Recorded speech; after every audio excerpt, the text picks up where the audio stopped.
The purpose of this screencast is for you to learn at your own pace. While watching, you can pause, rewind, and replay the video at any time. You will use this video to help you fill out a note sheet, and you will keep the note sheet in your binder. Let's begin. Force diagrams. So far, we have been talking about force diagrams as pulls or pushes on an object. We have discussed the idea that these pulls or pushes can cause an object to speed up, slow down, stop moving, or even change direction. Often, there is more than one force acting on an object at a given time. In this screencast, you are going to look at the effect of a combination of forces acting on an object all at the same time. To understand these concepts, you will learn how to represent forces by drawing force diagrams. A force always acts in some direction. Force diagrams help you to see and describe forces acting on an object. You can show the direction of the force by drawing a picture of the object with labeled arrows pointing in the direction the force is pushing or pulling. These are examples of different force diagrams. Forces can be of different sizes or magnitudes. You can also show the size of the force by drawing an arrow. The length of the arrow indicates the magnitude of the force. Use a long arrow for a large force and a short arrow for a smaller one. A force arrow is drawn outward in the direction the force is acting.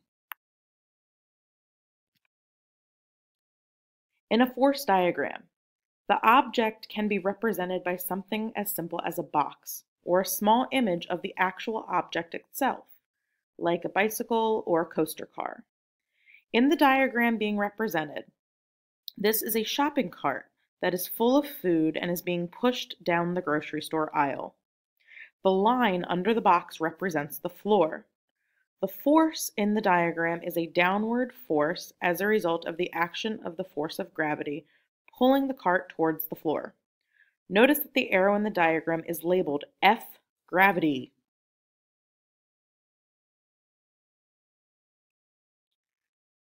The F in the force diagram stands for force, and the small word or symbol to the right of the F is called a subscript, which describes the type of force, in this case, gravity. Here we have two examples of shopping carts being represented. One is full of food and the other is empty. Notice the magnitude of the arrows. This one is really long, while this one is shorter. The one with the larger arrow is full of groceries, while the smaller arrow is representing the empty shopping cart. Remember, when an object has less mass, the force due to gravity on the object is smaller, hence the smaller arrow in the diagram. The direction of the arrow indicates the direction in which the force is acting. In the picture, the person is pushing the cart to the right. The arrow is pointing to the right because that is the direction of the force.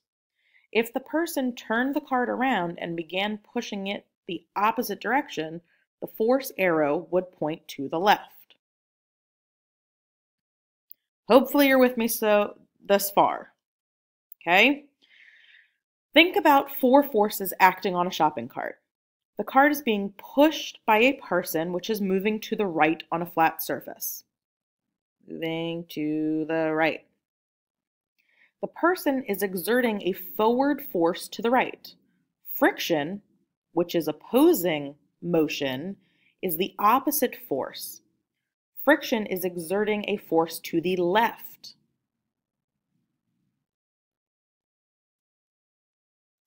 Gravity is pulling the cart towards the center of the earth. While gravity pulls an object, the surface on which the object is located is pushing back. We often call this the surface force. This surface force is why the cart is not being pulled through the surface that it is sitting on. Objects do not always have four forces acting on them. The number of forces depicted by a force diagram can be 1, 2, 3, 4, or even more. There is no set rule about the number of force arrows that must be drawn in a force diagram. However, there is one very important rule. The only rule for drawing a force diagram is to show the magnitude and direction of all the forces that are acting on an object. Knowing the type of forces acting on an object can help you predict the object's motion.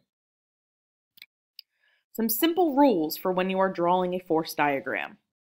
Step 1. Each arrow points in the direction in which the force is acting on the object. Step 2. The length of each arrow indicates the magnitude or size of the force. The longer the arrow, the greater the force. You can even make these more clear by adding numbers to explain the length. For example, 1x would be 1 times greater. 2x would be 2 times greater. 3x would be 3 times greater, and so on and so forth. Step 3, last step. Each arrow should be labeled to identify the force. This is key. Now it's your turn. Turn your note sheet over and apply what you have learned to construct the different force diagrams for the various situations being described. Hope you enjoyed listening.